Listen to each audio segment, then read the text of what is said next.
जय जगन्नाथ।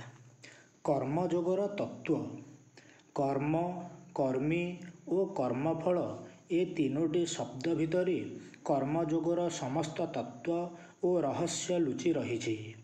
साधारण अर्थरे कर्ता जहा करे ताकू कर्म कुहा जाए, किंतु जोगर परिभाषा रे ताकू कर्म कुहा जाए नहीं। जोगर परिभाषा रे ताकू बंधन बोली कुहा जाइछे। कर्ता भाव रखी करा जाउथिबा समस्त कर्म ही बंधन। यह जीवात्मा को संसार जीवन और जन्म मृत्युर चक्र बांधि दिए।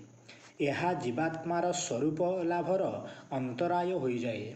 कर्ता भाव न थाई बा कर्ता भावर वशवर्ती न होई करा जाउथिबा कर्म ही प्रकृत कर्म।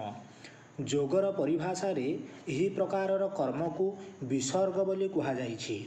सृष्टि परिपालन, सृष्टि संरक्षण, विश्व कल्याण और सृष्टि रक्षा कर्म रे सचेतन भाव स्व इच्छा भाग नेबा आदि कर्म गुड़िक प्रकृत रे विसर्ग। यही धरणर जेते कर्म ताहा कर्ता को अर्थात कर्म करुथिबा व्यक्ति को बा कराउथिबा व्यक्ति को कर्म कर्मफल बा कर्म प्रवाह भितरे बांधि पारंती नहीं। कारण ये सब कर्म करुथिबा मनुष्य भितरे कर्ता भाव न थाए। कर्ता भाव नथिबारु करा जाउथिबा तांकर समस्त कर्म होई जाई लीला। भगवानकर समस्त लीला ईश्वर उपलब्धि करिथिबा समस्त साधु सन्थ और महात्मांकर कर्म गुड़िक मध्य सही विसर्ग पर्यायर अंतर्गत। कारण मु कर्ता ए भावटी सेमानंक भितरे न थाए।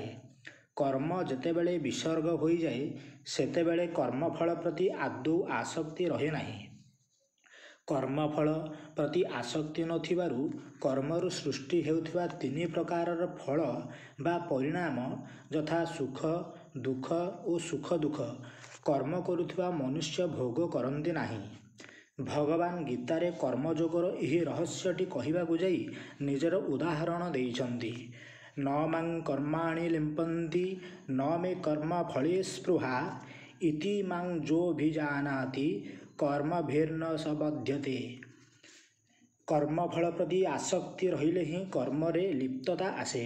कर्मरे लिप्त हेबा अर्थ गोटिए कर्मरु आउ गोटिए कर्म सृष्टि करिबा बा एका प्रकारर कर्म को फल प्रत्याशारे बारंबार करिबा। विषय भोगर इच्छा ही कर्मर मंजी। सचेतन भावे विषय भोगर इच्छा को अतिक्रम करिबा को संयम कुहा जाइछि। विषय भोगर इच्छा को दमन करिबा और मन को विषय भोगरु विजुक्त करी भगवत अनुभव पाई लगे रखिबार प्रचेष्टा को जोग कुहा जाए। विषयरु निवृत्ति हेउ बा भगवत प्राप्ति पाई प्रवृत्ति हेउ ए सबु किछि हेउछि कर्म।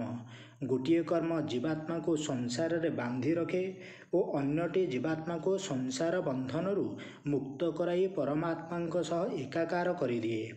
पृथ्वी रे जन्म नैथिबा कौनसी मनुष्य कर्मजालरु मुक्त नुहंती, किंतु कर्म कर्मी और कर्मफलर रहस्य जानिथिबा जोगी ही कर्मजालरु मुक्त होई परमानंद अनुभव करंती। जय जगन्नाथ।